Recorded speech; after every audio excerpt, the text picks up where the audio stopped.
আসসালামু আলাইকুম। বাংলাদেশ বেতার রাজশাহী স্থানীয় সংবাদ পড়ছি আঞ্জুমান আরা শিভা।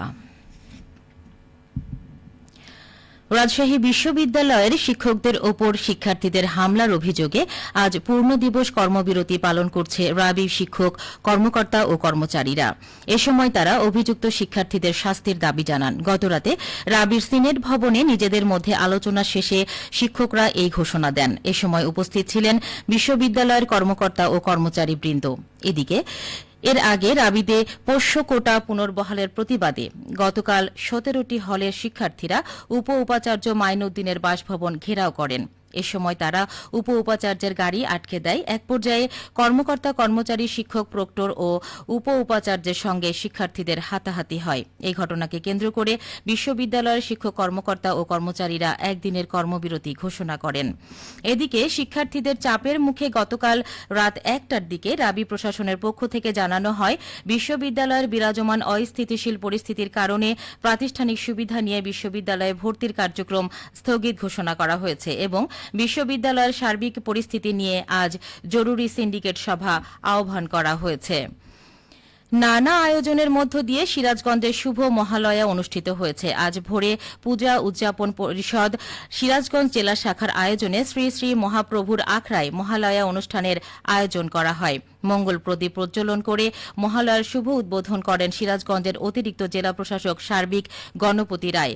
পরে শঙ্খধ্বনি ও চণ্ডী পাঠ এর মধ্য দিয়ে শুরু হয় দেবীর আগমনী সঙ্গীত। এ সময় অমর কৃষ্ণ দাস, সন্তোষ কুমার কানু সহ পূজা উদযাপন পরিষদের অন্যান্য নেতৃবৃন্দ উপস্থিত ছিলেন।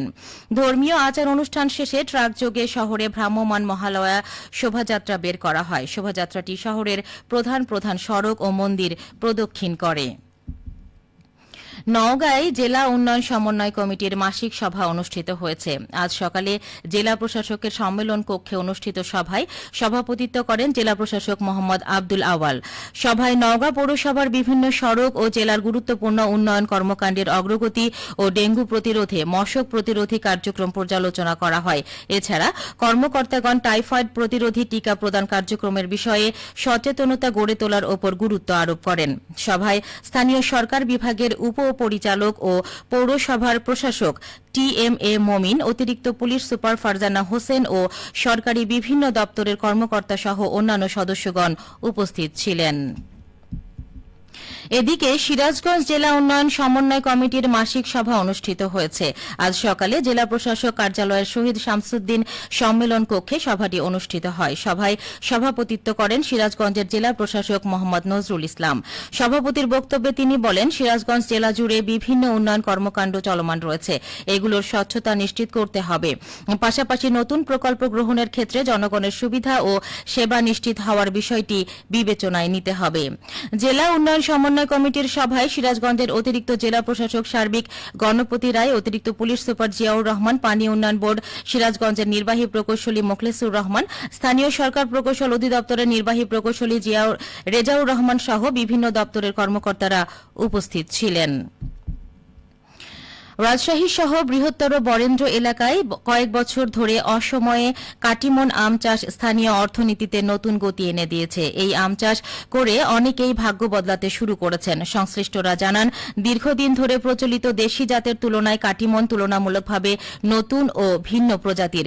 এর ব্যাপক বাণিজ্যিক সম্ভাবনা এখনও পরীক্ষাধীন থাকলেও কৃষকদের কাছে এটি উচ্চ মূল্য, সারা বছর ফলন ও নতুন সম্ভাবনার কারণে আকর্ষণীয় হয়ে উঠেছে। রাজশাহীতে কাটিমন চাষ নতুন হলেও দ্রুত বিস্তার লাভ করছে।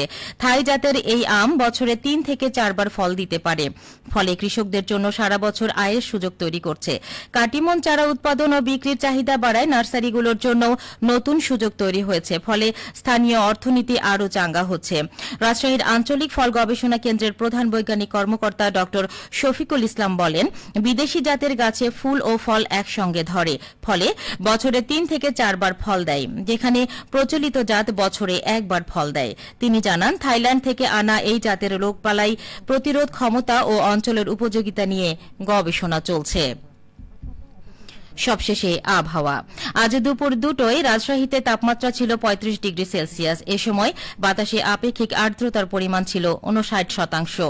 রাজশাহী ও পার্শ্ববর্তী এলাকায় আজ সূর্যাস্ত সন্ধে ৬টা ২ মিনিটে। সংবাদ শেষ হলো। আমাদের পরবর্তী সংবাদ বিকেল 4:05 মিনিটে।